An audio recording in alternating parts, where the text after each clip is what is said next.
Jeruzalém je svaté, proklaté město. Jerusalem is a sacred and enchanted city. Someone once wrote that everyone has two cities inside themselves. The first is their own, the second, Jerusalem. I'm here for the fourth time and always have a unique feeling here. Something here is hard to describe, but also impossible to replace. It is, understandably, a sacred place for Christians due to Jesus Christ, the Jews because of King David, and much of the Old Testament having taken place here, as well as the New Testament, and also, of course, for the Muslims who originally prayed to the Al-Aqsa Mosque from afar.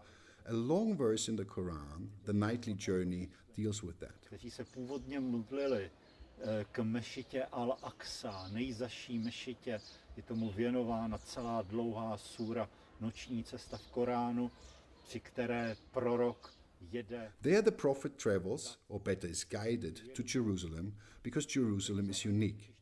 Everywhere exists a barrier between heaven and earth. Only in Jerusalem there is none.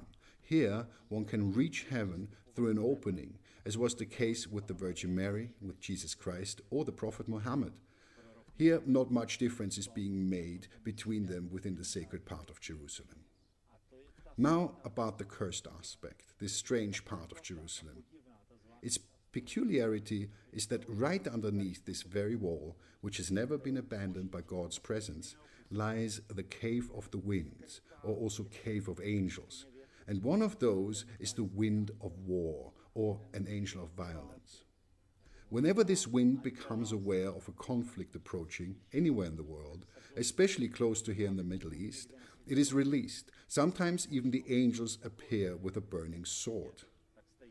It is said because of this Jerusalem has been destroyed about 20 times and rebuilt. Most likely this will happen a few more times.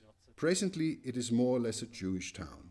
Maybe once again it will become Arab, and after 500 years again Jewish. I don't know.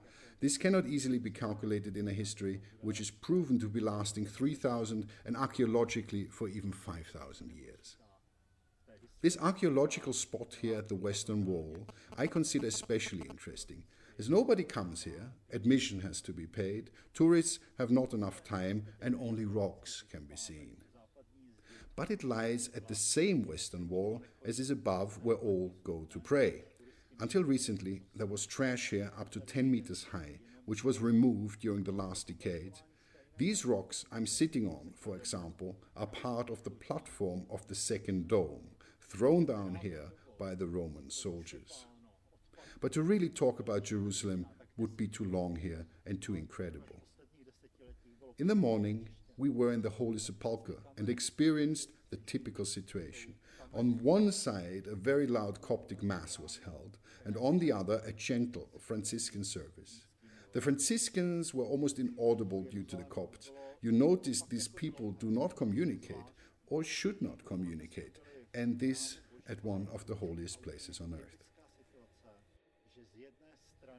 But it is this variety and colorfulness, all these Syrian, Armenian churches, Coptic and Protestant and African and others, this is Jerusalem. A city that, as I mentioned before, can neither be described nor replaced by nothing.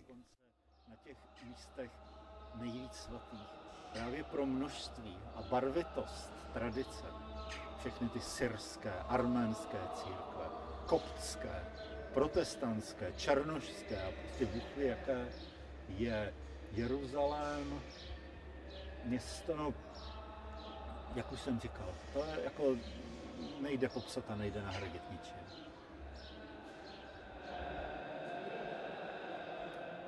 Vodka.